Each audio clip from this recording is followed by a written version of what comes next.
I woke up on the wrong side of the bed one morning to what sounded like raccoons digging through my trash can. I armed myself with a broomstick. This shit look like Family Guy. I don't know about you, but this shit look like Family Guy. And ran outside in my pajamas. But when I Nigga, that's American Dad house, nigga. That's Quagmire shit. Yep. got there, whatever it was had already run off. They left my trash can knocked over, with all the bags split open, and there was trash strewn all over the place. That certainly didn't put me in a good mood, but I had to pick it up as quickly as I could. I had a double shift at work that day, noon to close.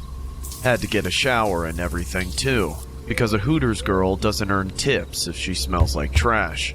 My whole day at work was awful. We had more creeps in the restaurant than usual, which is saying something. Many hungry eyes were waiting for me. The nastiest creeps, too. Relentless and persistent. And most were too broke to tip me more than a few quarters. But the worst part was, Carl, the fry cook who was working the same shift as me, stared at me more than any customer, with these sad, pathetic eyes. I couldn't even catch a break in the kitchen. Carl was one of the most obese men I've ever seen. His gut was so large he struggled to reach past it to flip the patties on the griddle. He never seemed to clean his work clothes either, because there wasn't a spot left on his apron that didn't have a week's-old grease stain on it.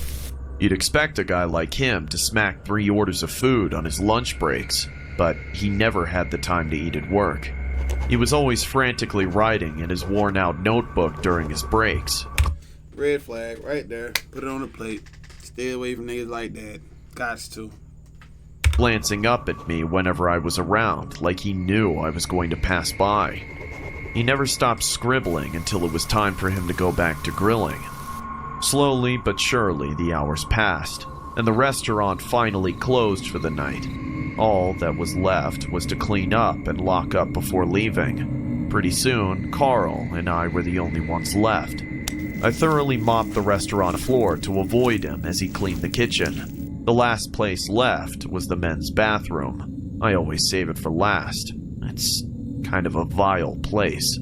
I took a deep breath before entering the stench within and started mopping underneath the urinals. I swear they intentionally piss on the floor. Just to add on to the terrible day I was having, I started... Imagine working at Hooters. You gotta wear the skeet fit. And then they like, go to the bathroom and clean. Go mop. Like, just imagine, because you ain't got pants on. So, like, imagine you, some sludge just touch you. I'll lose my shit. I ain't gonna lie. I'll lose my shit. I'm in there, and I wiping stuff down, and then some go, oh, I'm losing my job that day. I guarantee it. Hearing suspicious noises again, rustling from the handicapped stall, like someone was scraping their feet on the floor. I shoved the mop into the bucket and yelled impatiently, "Is someone still in here? We're closed." No answer. I walked up to the handicap stall and tried to look inside, but the door was locked. "Whoever's in there, you have to leave. We're closed for the night." I started banging on the door, letting out all the frustrations of the day. I gave up not very long after. I was getting tired of this. Then, I heard footsteps from the other side and saw a pair of muddy shoes beneath the door. I jolted back right as the door flew open, revealing a man who looked like he'd lived in a swamp his whole life and had starved for most of it. I recognized him as a customer from earlier in the day. "It's nice to see you're in such a rush to see me again, baby doll, but you don't have to worry. We're alone now. We've got lots of time." I grabbed the mop for a lack of a better weapon of defense, waving the dripping mess of tangled, filth-soaked cloth in his face. "Forget all that! We're closed! Get out of here!" "That's not gonna stop me, sweetheart." He grabbed the head of the mop and yanked it out of my hands in a flash.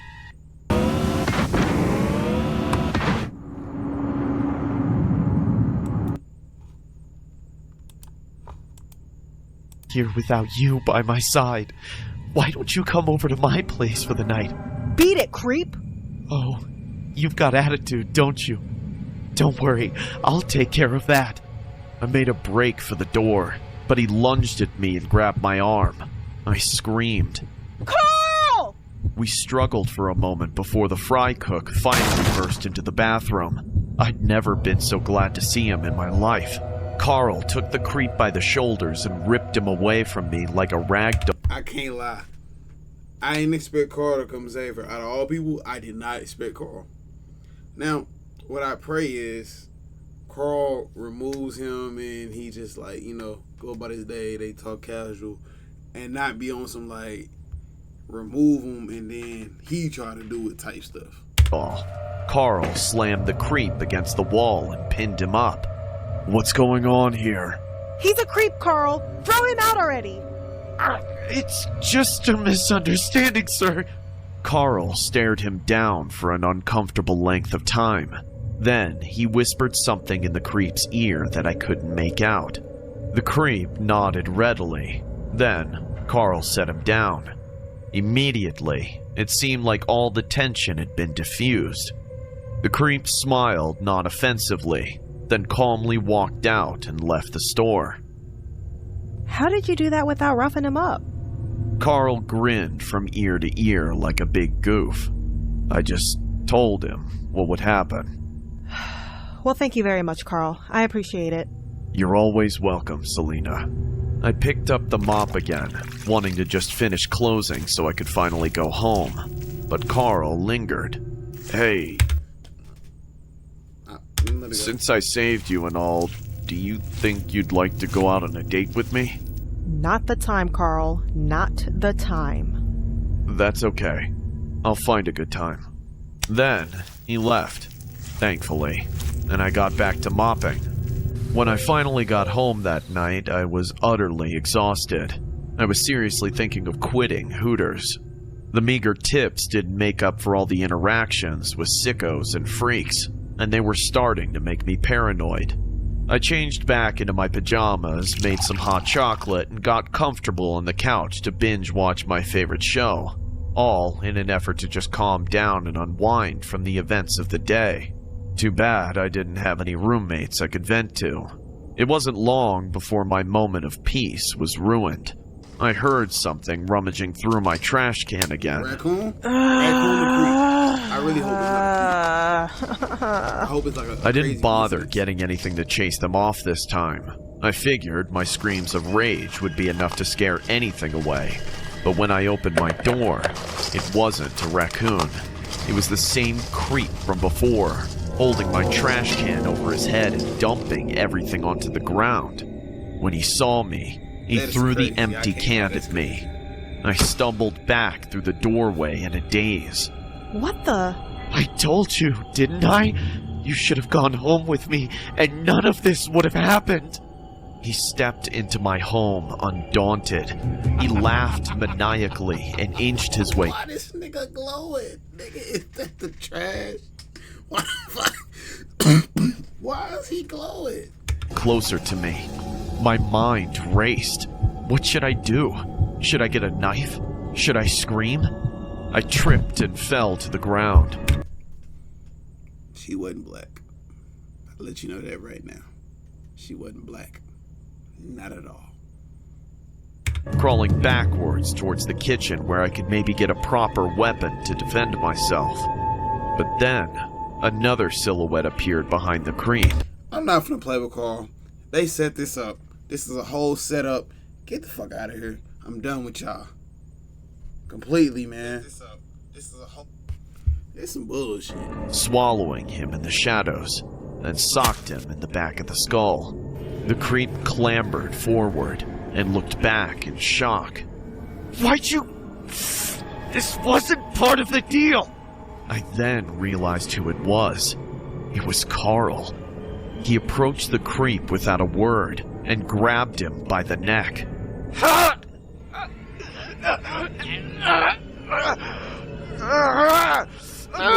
Punch him? Carl relentlessly pummeled the creep with his fists. There was no contest. Carl was a super heavyweight in a no-holds-barred cage match with a featherweight stickman. Okay, that's enough. He finna commit death. Oh, damn, he finna murder him. He finna... Oh, my God. The punches, though, is brutal.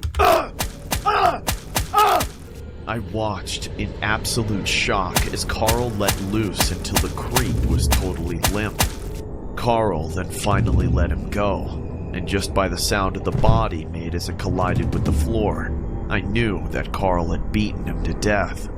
Carl then turned to me, his face half lit by the street light shining through the wide open door. "Will you go on a date with me now?" What? No! Carl! What have you done? I climbed to my feet, ready to outrun him if I needed to. What have I done? Really, I saved you twice. Is that not good enough for you? I know everything about you. What do you know about me? He said this while grabbing his notebook out from his pocket. He darted it to me while waiting for a response. I didn't take my eyes off Carl when I reached down slowly for the notebook. Suddenly, I realized why he was always writing in it. He was writing about me. He recorded my every movement, my habits, everyone I talked to. Did he really tell that guy to show up just so he could act like my knight? You better understand. I'm not leaving here without you by my side. Nope. It's that creepy shit.